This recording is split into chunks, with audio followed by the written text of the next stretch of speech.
Gulf में US के military bases ही नहीं बल्कि ईरान के टारगेट पर होंगे अब गूगल, अमेजॉन, माइक्रोसॉफ्ट, एनवीडिया और आईबीएम जैसी कंपनीज। नमस्कार, मैं हूं दीपक मुनि और आप हैं मेरे साथ टीवी पर। तो लेजिटिमेट टारगेट्स की लिस्ट अपडेट कर रहा है ईरान का कहना है कि यूएस की इन कंपनीज ने इनडायरेक्टली यूएस इजराइल को एड किया है हम पे एग्रेशन दिखाने के लिए, इसलिए सारी कंपनीज अब हमारे लिए लेजिटिमेट टारगेट्स हैं। आईआरजीसी के स्पोक्स पर्सन ने कहा कि यूएस और इजराइल ने ईरान की बैंक्स को टारगेट करके हमारे हाथ खोल दिए हैं। अब हम भी इनकी बैंक्स पर टारगेट करेंगे, इकोनॉमिक सेंटर्स पर टारगेट करेंगे और साथ ही ये वार्निंग भी दी है कि लोग इन सब कंपनीज के ऑफिसेस से 100 मीटर की दूरी पर रहें। ईरान का क्लेम है कि कल यूएस इजराइल की स्ट्राइक ईरान के किसी बैंक पर हुई, दिन के समय में हुई। इस वजह से वहां पर काफी एम्प्लॉयज और आम लोग थे जो सब मारे गए। इसलिए अब जब यूएस ने रास्ता खोल दिया है तो ईरान भी उसी रास्ते पर चलेगा और हिट करेगा यूएस इजराइल की बैंकों को और इनके यहाँ की मल्टीनेशनल कंपनीज को। Google, Amazon, Microsoft, Nvidia, IBM सब खतरे में। पर मुझे लगता है कि ईरान का क्लेम यहाँ पर गलत है।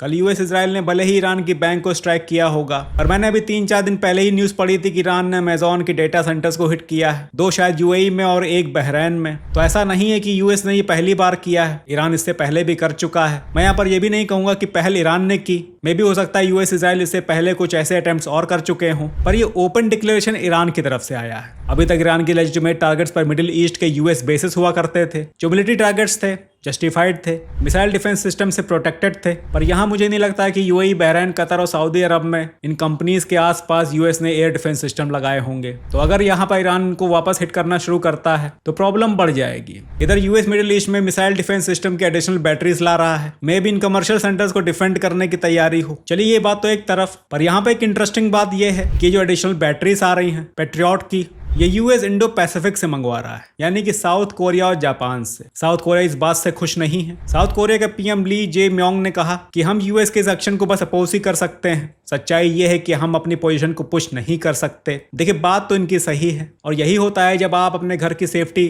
उस चौकीदार के हवाले छोड़ देते हैं जो कभी भी पीकर टुन्न हो जाता है। इसलिए साउथ कोरिया खुश नहीं है। पर हाँ, एक आदमी है इस रीजन में जो ये सब देखते हुए बहुत खुश है। यूएस ईरान की वॉर को आज 10-12 दिन हो गए थे, पूरी दुनिया एक्शन में थी, बस ये एक आदमी था जिसको कुछ करने को नहीं मिल रहा था, इसीलिए इनको फोमो भी हो रहा था। जी हाँ, आपने सही पहचाना, मैं बात कर रहा हूँ नॉर्थ कोरिया के टेडी बॉय किम जॉन उन की। ये बंदा इस वक्त इतना एक्साइटेड है, कल जब ये न्यूज आया कि यूएस वहां से डिफेंस सिस्टम हटा रहा है तो इसने आज ही अपने नए मिसाइल डिस्ट्रॉयर से क्रूज मिसाइल टेस्ट करना शुरू कर दी। और अब साउथ कोरिया और नर्वस है, पर कर भी क्या सकते हैं, चौकीदार आजकल किसी और नशे में टुन्न पड़ा है। एनीवे, मैंने पिछली वीडियो में कहा था कि ईरान सीज फायर के लिए रेडी हो रहा है, पर अपनी शर्तों पर। ईरान खुद यूएस के साथ इस वॉर को लंबा नहीं खींचना चाहता, क्योंकि वो जानता है कि वो धीरे धीरे आइसोलेट हो रहा है। रशिया के बाद अब चाइना भी इस वॉर में अपने लिए अपॉर्चुनिटीज ढूंढने लगा है। इनफैक्ट मुझे लगता है कि उनको मिल भी गई है। और न्यूज आती है कि ट्रंप इसी महीने चाइना जा रहे हैं और आज ही चाइना के स्पोक्स पर्सन कहते हैं कि चाइना गल्फ कंट्रीज पर अटैक से एग्री नहीं करता और civilian and non military targets को कंडेम करता है।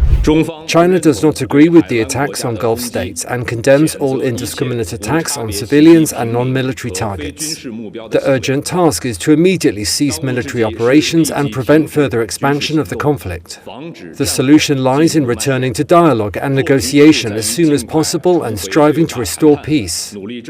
The fundamental solution is to jointly return to the right track of abiding by international law and the basic norms of international relations. यहाँ पर China ने Iran का नाम तो नहीं लिया, पर इशारा जरूर कर दिया कि हम अपना देख रहे हैं, तुम भी अपना देख लो। यूएस नर्वस है, बातचीत करके सीज फायर कर लो। अब जैसा कि मैंने बताया था कि ईरान खुद बातचीत करना चाहता था, पर अपनी कंडीशन के साथ। ईरान के फॉरेन मिनिस्टर अब्बास अरागची ने आज CNN को एक इंटरव्यू दिया जिसमें इन्होंने ट्रंप की तारीफ की। जी हाँ, ट्रंप की तारीफ। हैरानी आपको भी हुई, हैरानी मुझे भी हुई कि मिड ऑफ द वॉर में ये साहब आउट ऑफ द बॉक्स जाकर ट्रंप की तारीफ क्यों करने लगे। तो भाई साहब, यहाँ एक बड़ा खेल शुरू हो गया है। ये तार जुड़े हैं ट्रंप की कमजोरी से। जी हाँ, नोबेल पीस प्राइज। देखिए, अब इस वॉर के बाद डोनाल्ड ट्रंप को नोबेल पीस प्राइज मिलने से रहा, पर अगर ईरान खुद बोल दे कि दे दो ट्रंप को नोबेल पीस प्राइज, तो खुद एल्फ्रेड नोबेल भी आकर ऐसा होने से रोक नहीं पाएंगे। अब्बास अरागची ने इस इंटरव्यू में कहा कि ट्रंप एक चतुर और समझदार इंसान है। ये तो इनके निगोशिएटर्स हैं, यानी कि जैरेड कुशनर और स्टीव विटकॉफ, जो कुछ नहीं समझते और सब कुछ मिस इंटरप्रेट कर देते हैं। आगे बोलते हैं कि अगर ये लोग वही करें जैसा ट्रंप कहें तो सब कुछ पॉसिबल है, इवन नो न्यूक्लियर वेपन भी। I'm not concerned about war. What I'm concerned of is miscalculations. And I think President Trump is wise enough to make a correct decision. How can a meaningful negotiations process be jump-started right now? We have lost our trust to the United States as a negotiating partner. There are now some intermediators, some friendly countries in the region who are trying to build this confidence.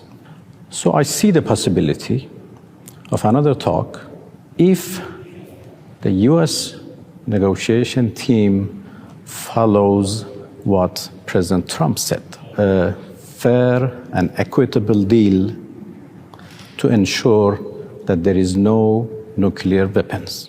अब देखिए ये playbook पिछले 1 साल से Donald Trump के साथ खेली जा रही है। ना जाने कितने लीडर्स ने ट्रंप से नोबेल पीस प्राइज का लालच देकर अपना काम निकलवा लिया। ट्रंप सब जानते हुए भी हर बार इस झांसे में फंसे। अब ईरान भी सेम प्लेबुक फॉलो करने जा रहा है। एनीवे, जो भी हो, अब्बास अराक्ची ने ट्रंप के मन में एक बार और नोबेल पीस प्राइज मिलने की उम्मीद जगा दी है। देखते हैं आगे क्या होता है। वैसे कुछ हो ना हो, ट्रंप के मन में लड्डू जरूर फूटा होगा। तो मिलते हैं अगली वीडियो में और अपडेट्स के साथ।